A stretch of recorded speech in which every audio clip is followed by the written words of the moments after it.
Merci, merci. Avec vous, on va parler de l'ultimatum que vous venez de lancer d'ailleurs ce mercredi au cours d'un point de presse au secrétaire général des Nations Unies pour qu'il choisisse un médiateur pouvant faciliter la tenue du dialogue. Pourquoi vous avez encore lancé cet ultimatum? Nous avions eu à adresser d'abord un courrier par la plume du président Etienne Tshisekedi Wamulumba demandant à la communauté internationale et plus particulièrement au secrétaire général des Nations Unies de prendre toutes les dispositions utiles pour nommer un médiateur international conformément à la résolution 2098, 2041 et 2011. Et cela étant, le président Tshisekedi a observé un petit temps.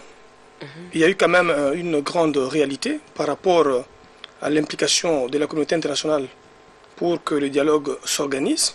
Mais nous constatons que la partie au pouvoir est en train de chercher à jouer encore aux manœuvres dilatoires pour tenter d'organiser une seconde concertation nationale. Mais, Maître Sylvain, pourquoi toujours les étrangers, même si c'est un problème interne du pays? Est-ce que ça ne vous gêne pas?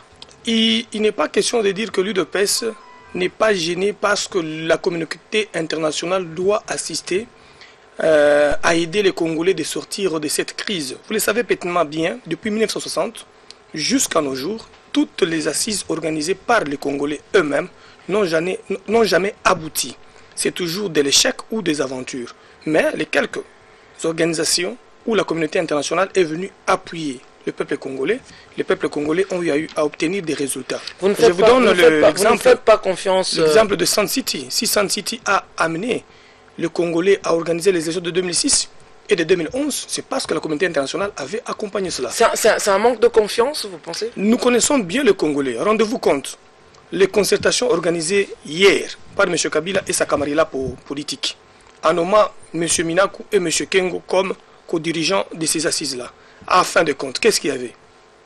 Aucune résolution respectée, aucune résolution appliquée. Tout ce qui était décidé là-bas, jeté à la poubelle.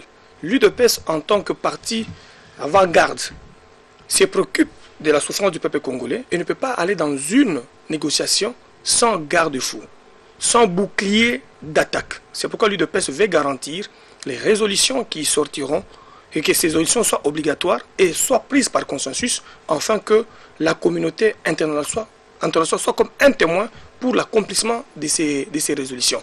Laissez à M. Kabila et sa suite diriger ces dialogues, prendre encore l'initiative de les appliquer, c'est ça même que nous appelons glissement. Mais pour empêcher ces glissements-là, M. Kabila, M. Tshisekedi et la société civile, nous devons être là comme des partis belligérants, le parti protagoniste à la crise congolaise. Et nous devons avoir quelqu'un qui doit être au milieu du village pour nous donner la parole et diriger ensemble.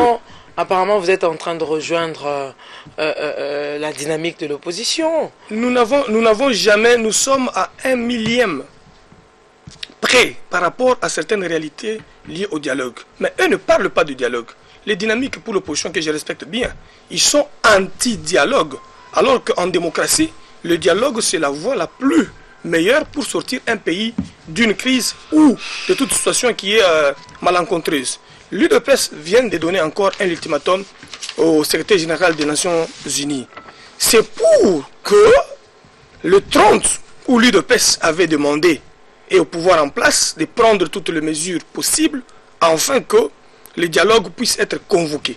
Et pour les Nations Unies et pour le pouvoir en place, il y a un ultimatum qui va bientôt là arriver à terme. Maître Sylvain, permettez-moi de vous interrompre.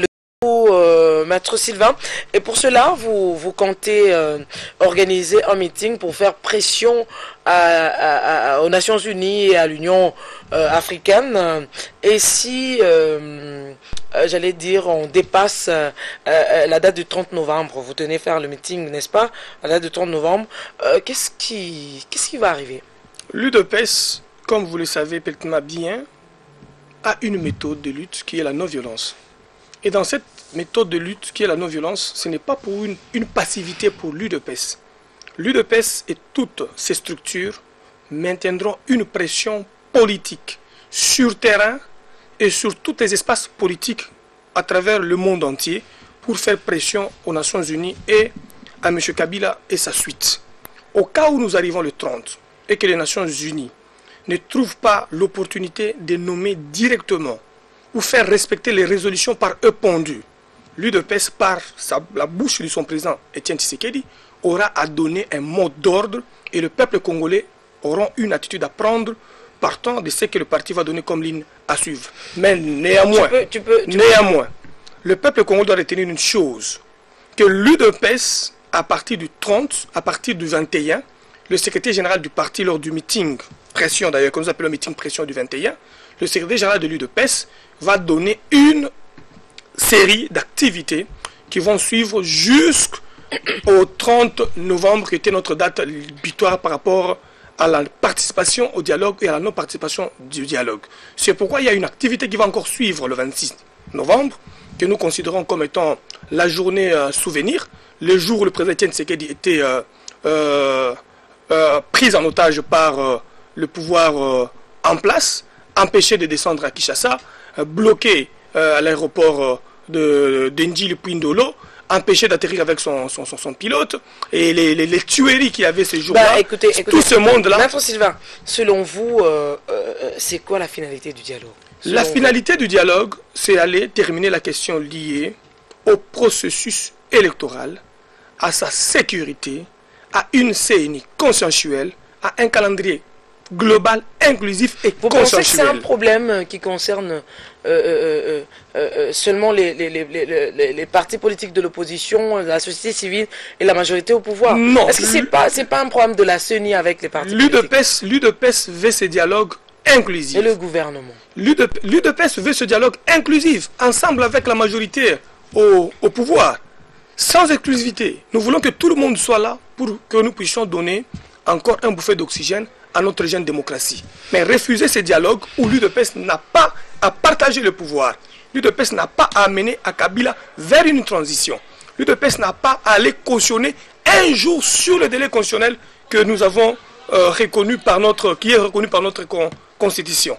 Néanmoins, pour certains qui pensaient que l'UDPS allait participer à ces dialogues juste pour partager le pouvoir ou partager les gâteaux avec le pouvoir en place, nous leur lançons un défi. Ce qu'il le répète et le répète encore une fois, le dialogue c'est pour respecter les délais constitutionnels, c'est pour l'organisation des élections en 2016, c'est pour la traçabilité par rapport au passage du pouvoir. La majorité qui va passer le bâton de commande au président Tshisekedi en 2016. Voilà l'important de ce dialogue-là. Ce n'est pas un dialogue pour aller partager les gâteaux ou partager le pouvoir ou avoir un Félix Tshisekedi comme Premier ministre. Nous les avons encore lancé un défi. Dans 2 semaines, 3 semaines, il y aura ce dialogue. Tshisekedi Félix ne sera pas Premier ministre, il ne le sera jamais. C'est ça le langage de l'autre parti politique, des autres partis politiques qui pensaient ruiner l'UDPS ou distraire la population en sacrifiant le combat de l'UDPS pendant les 32 ans en déclarant que non, Tshisekedi s'est battu pour faire de son fils un Premier ministre. Mais bientôt là, le dialogue va entrer. On verra qui sera Premier ministre de l'UDPS. Malheureusement, ils attendront très longtemps. Merci, M. Sylvain. Vous avez, excusez-moi, suivi la position de l'Église catholique, certainement, aux futurs participants, qui lance un appel, qui rappelle aux futurs participants du dialogue le respect de la Constitution et rejette l'idée d'une quelconque transition. Votre réaction? D'ailleurs, je salue encore en passant, au nom de mon parti politique et du secrétaire général de l'UDPS, par sa conférence de presse tenue aujourd'hui, où l'UDPS a salué et a accueilli avec brio la déclaration des évêques catholiques réunis dans leur structure appelée Cinco, qui ont été vraiment clairs dans leur déclaration par rapport au délai constitutionnel et par rapport à refuser toute conciliambule tirée d'un quelconque partage du pouvoir ou de la création d'une autre structure non institutionnelle, non reconnue par notre constitution. Ça, c'est la position d'Etienne Tshisekedi de Mulumba. Et d'ailleurs, nous devons reconnaître à ces évêques catholiques que eux, déjà, après les élections de 2011, par la bouche du cardinal Monsengo et de la Senko, ils avaient exigé la tenue d'un dialogue. Mais nous connaissons notre Tchakou national, je ne cite pas le nom de quelqu'un. Non, je vous demande de je retire si ça peut blesser quelqu'un. Oui, ça blesse. Il y a eu des déclarations refusant catégoriquement le dialogue. Nous nous posons la question à cette époque-là. Et c'était la position du gouvernement ou bien c'était la position d'un individu qui passait juste pour satisfaire le ventre ou ses besoins humains. Aujourd'hui, la réalité est telle que le dialogue est incontournable. Même pour nos amis de la dynamique de l'opposition qui refusent le dialogue. Je les rencontre tous les jours ici. Quand vous leur posez la question, nous n'allons pas au dialogue. La tripartite, CNI, gouvernement et opposition. Quand vous vous réunissez là, ils ont fait combien de réunions? Plusieurs réunions. Quelle est la résolution que la tripartite a déjà eu à exécuter dans ces pays? Pourquoi refuse-t-on des résolutions qui seront orga omnes, qui va s'imposer à M. Kabila, qui va s'imposer à M. Tshisekedi, qui va s'imposer à M. Kamere, qui va s'imposer à l'Église catholique? Nous voulons réduire la vie de toute une nation à une tripartite qui n'existe même pas, où les gens qui y sont d'ailleurs demandés à démissionner. C'est leur position, maître, c'est leur position. Et l'UDPS ne croit même pas à cette CENI-là. L'opinion veut savoir, est-ce que Etienne Tshisekedi va prendre part au dialogue? Je le confirme, je signe, je persiste que Etienne Tshisekedi a déjà lancé ses couleurs pour son retour. Le retour du président Etienne Tshisekedi est prochainement proclamé. La bouche autorisée du parti va nous donner la date d'ici la fin du mois de novembre. Toutes les structures de l'UDPS, jeunesse, mouvement de femmes, le mouvement de soutien, le mouvement de clubs d'élite de l'UDPS s'organisent déjà à travers toutes les fédérations pour préparer ce qu'on appelle l'accueil monstre, la résurrection du Mandela congolais qui était enterré à Bruxelles, qui fera sa résurrection ici au Congo. Ça sera un accueil terrible et tous les Congolais y seront. Et personne ne va rester chez nous à la maison pour dire aux autres qui disaient que Tshisekedi était malade. C'est Maman Marthe qui dirigeait le parti, c'est Félix Tshisekedi, comme les certains ont passé des messages sur les réseaux sociaux, que c'est sa famille qui l'impose. Les Congolais vont le voir et ils vont se dire, est-ce qu'il est malade ou il n'est pas malade? Merci, Maître Sylvain. C'était là votre conclusion. Merci d'avoir répondu à notre invitation. Et on va prendre une courte pause.